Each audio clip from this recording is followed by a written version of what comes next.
Pessoal, não vamos esquecer de acionar o sino. Olá, combatentes do canal Arte da Guerra.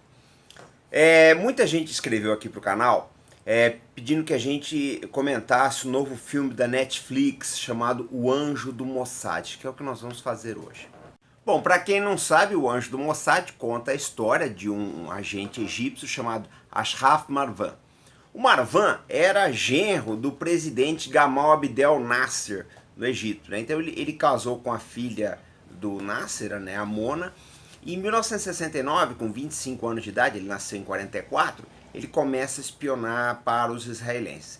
Segundo o que o filme fala, o Marwan teria sido decisivo, né, nas informações que ele passou para os israelenses na guerra do Yom Kippur em outubro de 1973. Nós vamos analisar um pouco de cada coisa, tá, gente? Bom, o Nasser morre em 1970, então muita gente achava que a carreira do Marwan ia parar por ali. Mas o que acontece é o seguinte, ele se tornou muito amigo do próximo presidente, que era o Anwar Sadat, e acabou virando conselheiro especial do Sadat. Então ele fazia muita coisa, muitos trabalhos do Sadat. Ele encontrou o Muammar Gaddafi na Líbia para obter jatos Mirage. Ele esteve em encontros com o rei da Arábia Saudita também, nos encontros que ficou acertado que a Arábia Saudita começaria embargos de petróleo para o Ocidente, tá, que de fato aconteceram, e levaram o preço do petróleo na estratosfera, quebrando muitas economias, inclusive a brasileira. Tá? Bom, a primeira coisa que o filme não lida muito com a realidade é que o contato do Marwan com o Serviço Secreto de Israel não se deu através de uma cabine telefônica, tá? Ele descobriu um médico em Londres, ele morava em Londres na época, ele descobriu um médico que tinha ligações com os israelenses, procurou esse médico e entregou alguns documentos. Aí os israelenses contataram ele, essa é uma das coisas. Bom, a segunda coisa também que o livro não coloca, né, o filme não coloca, é que o presidente Nasser, que era sogro do Marwan, era meio aborrecido com ele, primeiro porque achava que o Marwan casou com a filha só por interesse. Segundo também porque o casal gastava muito dinheiro na Inglaterra e os egípcios tinham que mandar esse dinheiro para ele. É aquela coisa, relação de, convenhamos, né, gente, relação de sogro e genro nunca é das melhores, né. Aí a trama começa a ficar mais densa, né, a partir de um fato verdadeiro.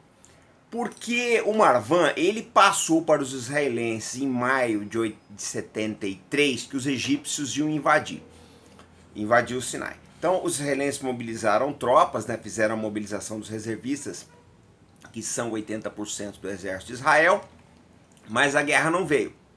Gastaram uma fortuna dessa mobilização. Aí quando o Marwan deu o segundo alerta em outubro, os israelenses não acreditaram muito. Tá? Teve muita discussão se era ou não era verdade e dessa vez era. Então a dubiedade do Marwan está toda nesses dois alertas que ele deu. Que o que acontece é o seguinte, gente, né? Talvez esse vídeo até gere um pouco mais de confusão para vocês. Porque o Marwan, ele tem uma morte misteriosa em 2007. Ele teria caído do terceiro andar do prédio dele em Londres. Tem gente que diz que ele foi empurrado, é provável. Porque os sapatos que ele estava usando desapareceram, então a polícia britânica não pode fazer uma investigação mais completa. Mas o fato é o seguinte, no enterro dele no Cairo, compareceram algumas das maiores autoridades militares de informação do Egito. Inclusive, tá, o filho do ditador na época, Hosni Mubarak. Ou seja, para os egípcios, ele era um herói. Para os israelenses, também. Bom, o que nós tiramos dessas duas visões? Provavelmente ele era agente duplo, alguém não está querendo admitir alguma coisa aí. O fato é o seguinte, ele passou informações verdadeiras para Israel, tá? Com relação ao dia do ataque, o que ele passou era verdadeiro. Também se diz que ele passou diversas informações sobre as quantidades de mísseis localizados. Porque, na verdade, o que conta para o militar, gente, o que é importante é onde estão esses armamentos, tá? Qual o moral das tropas, como elas estão distribuídas no terreno, tá? As vias de acesso, estradas e principalmente depósitos. Uma coisa muito importante para a gente são os arsenais, os depósitos de munição. Você não precisa destruir efetivamente uma peça de artilharia. Se você destruir os depósitos de ogivas, né, de munição, acabou. De projéteis, acabou ali. Então ele passou muita coisa para Israel, né? Mas o mais importante teria sido essa data. Agora, eu preciso colocar uma coisa interessante para vocês. O Marwan era uma operação do Mossad, ele era controlado pelo Mossad. O Mossad é o serviço secreto de Israel, né? Mas é um serviço civil. Ele cuida mais de informações políticas e estratégicas. O serviço de informações militares, que é o AMAN, que tem uma diferença muito grande, que é ligado às Forças Armadas, que cuida de obtenção de informações mais operacionais, não acreditava muito no Marwan, tá? Eles não acreditaram muito nas informações, não. Mas o fato é o seguinte, o Mossad deu muita importância para ele. Tanto que o general Tzvi Zamir, que era o chefe do Mossad na época, ele esteve na Inglaterra para contratar e conversar com o Marwan. Então, os israelenses tinham ele em alta conta. Mas tem esse problema, ele avisou uma vez, não houve a guerra, na segunda vez o pessoal não acreditou. Agora, uma coisa que é importante que nós temos que olhar é o seguinte. Existe uma coisa na liderança israelense, política e militar, chamado o conceito, tá? Inclusive eu vou deixar a palavra em hebraico aí para isso. O conceito, os árabes não iriam à guerra porque iriam perder. Mas na verdade o cálculo do outro lado era outro, gente, né? Eles tinham que fazer guerra perdendo ou não, porque isso deixaria a liderança, tanto do Egito quanto da Síria, numa situação melhor junto à opinião pública. Fato é, tanto Anwar Sadat como o Hafez Assad, que é pai do Assad, que está na Síria agora, eles temiam um golpe de Estado que os derrubasse porque estavam demonstrando fraqueza frente a Israel. Essa é uma realidade. E na liderança israelense não entrou esse cálculo, né? Que eles poderiam fazer uma guerra mesmo com a possibilidade de perder, e fizeram. E perderam, mas depois o Egito acabou fazendo a paz com Israel. Esse conceito, Israel estava muito autoconfiante, então as posições do Sinai não estavam muito bem guarnecidas, eles desconfiavam na linha Bar-Lev, que era uma linha de posições defensivas que tinha no Sinai, né? Mesmo na Síria eles não tinham muitas forças, onde foi o ataque mais pesado, né? A mobilização efetivamente veio tarde. Eles conseguiram fazer, porque indubitavelmente o exército de Israel é excelente. Eu já fiz vários vídeos aqui sobre a diferença que existe entre israelenses e árabes. Tem uma coisa até interessante, né? Quando a guerra virou, mais ou menos uma semana depois do início, o general Moshe Dayan, já com o ânimo retemperado, porque ele ficou muito deprimido no começo da guerra, ele disse o seguinte, tudo agora está normal, os egípcios voltaram a ser o que eram e nossas tropas voltaram a ser o que sempre foram, né? Então que realmente a situação voltou ao status das guerras anteriores. Mas nisso ele estava errado também, gente, porque em 73 Israel esteve muito próximo da derrota, muito próximo. Eles viram realmente o desastre, tá? É o que o próprio Dayan chegou a falar de a terceira destruição do templo. Então, o que acontece? Na liderança israelense, eles viram que tinha... Os egípcios já fizeram mais ou menos essa guerra, querendo trazer Israel para a mesa de negociações. E os israelenses acabaram vendo que estiveram próximos de um desastre e depois vieram os acordos de Camp David, as terras foram devolvidas ao Egito e eles vivem bem, convivem tem boas relações até hoje, passados mais de 40 anos. Agora, gente, a pergunta que não quer calar. Para quem o Marwan trabalhava? A resposta é, nós não temos como dizer. Acho que ninguém tem. Por quê? Para Israel, ele prestou um serviço, mas também prestou um serviço para os egípcios quando colocou para Israel o alarme sobre uma guerra que não veio em maio de 1973. E isso faz parte, tá, do jogo de engodo da espionagem. Geralmente o que se faz? Se passam dezenas, centenas de informações reais e uma única informação falsa, planta-se uma única informação falsa, tá? Com as informações verdadeiras você ganha a confiança do inimigo e essa única informação falsa vai ser a ruína do mesmo.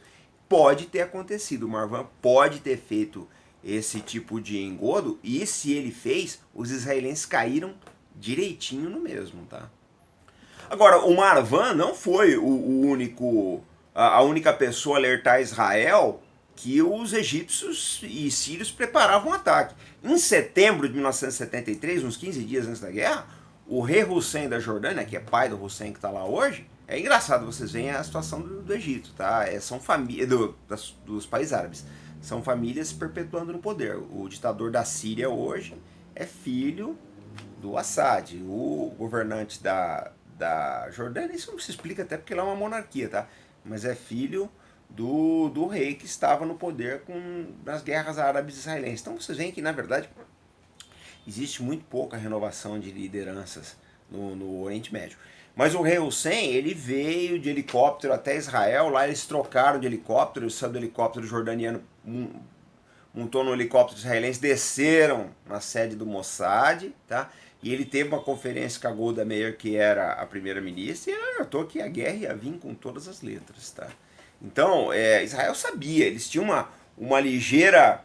Eles estavam chegando muitos informes para Israel, mas eles não acreditaram. Talvez por causa da informação do Marwan em maio de 1973, tá? Da mobilização que acabou dando em nada. Vamos lembrar o seguinte: uma mobilização militar, você mexe com a economia do país. Todo mundo fica aborrecido. O eleitorado, tá? Ele te penaliza nas urnas. Por quê? Porque, poxa, ele foi obrigado a largar o que ele estava fazendo, botar o uniforme e ir para o deserto. Então é uma situação realmente muito complicada que Israel estava em 1973, gente. Então, já partindo para o encerramento, eu queria dizer o seguinte. Muita gente vai dizer, Robinson, o vídeo não é conclusivo. De fato não é, gente. Eu aprendi uma coisa, tá? Quanto mais você trabalha um assunto, mais você se aprofunda no mesmo, menos certeza você acaba tendo. Eu vejo alguns casos aí que eu acho pavorosos. Outro dia eu vi um rapaz falando aí na internet, não, porque o navio tal é muito bom pro Brasil, cai que nem uma luva. Como é que você sabe disso, meu amigo? Você inspecionou o navio, você viu o estado dos motores, né? Você viu o estado de eletrônica de bordo dele, você viu como é que é o funcionamento, a tabela de lotação de pessoal dele. Você não tem condição de dizer isso aí. Se nós temos condições de colocar essas munições, nós operamos as frequências de comunicação, tá? Quais são os equipamentos de comunicação que ele tem, você não tem condição de dizer isso. A Marinha leva anos com uma pleiade de engenheiros e técnicos trabalhando. Ou seja, o que acontece é o seguinte: se você tem uma visão amadora da coisa, você tem certeza de muitas coisas. Quando você tem uma visão mais profissional, fica difícil dar alguma certeza. O que nós podemos dizer para vocês é que provavelmente o Marwan trabalhou para os dois lados. Tá? Ele é bem nebulosa a situação dele ainda. Eu vou indicar alguns livros, eu vou deixar alguns livros aí que falam do Mossad, e vocês vão ver que essas coisas, elas sempre são muito difíceis de você chegar na raiz do problema. Vou colocar 3 livros aqui, tá? Que estão na lista de recomendados do canal. Vocês dão uma olhada lá depois, quem quiser. Esse aqui é o Mossad, tá? Do Michael Bar-Zohar, né? As grandes missões do Serviço Secreto Israelense. Detalha bastante o trabalho do Mossad. A outra é A Porta dos Leões, do Steven Pressfield, que fala das operações israelenses na Guerra dos 6 Dias de 1967, a guerra anterior à Guerra de Yom Kippur. O último é Mossad, Os Carrascos do Kidon. Kidon, para quem não sabe, é baioneta em hebraico, tá? Esse livro é do Eric Fratini e ele fala principalmente das operações molhadas do Mossad, aquelas operações que tem gente morrendo. Bom, gente, esse foi o vídeo de hoje. Nós estamos voltando aqui essa semana com bastante novidades. É que o pessoal pede, muita gente me pediu sobre esse vídeo aí, tá? Eu deixei hoje aqui para quem quiser dar uma olhada, às 10 horas vai passar Paris está em chamas, que é a história do general alemão que se recusou a destruir Paris em agosto de 1944. Ele recebeu essa ordem do Hitler de detonar Paris com cargas explosivas, o general Schultz, mas ele não fez isso. Então o filme é interessante. Vocês mandem para cá, quem quiser, que às vezes a gente comenta algum filme, algum livro, mandem sugestões, aí a gente vai vendo, vai encaixando aqui, porque realmente a agenda do canal Arte da Guerra é sempre sobrecarregada, mas a gente faz o possível para atender o nosso assinante, tá ok, pessoal? Então nós estamos voltando amanhã com mais um vídeo para vocês, tá? Vamos dar uma olhada na lista de recomendados, que tem muita coisa sobre o Serviço Secreto de Israel. Voltamos amanhã, sempre com responsabilidade, compromisso e fé no Brasil, pessoal. Até mais.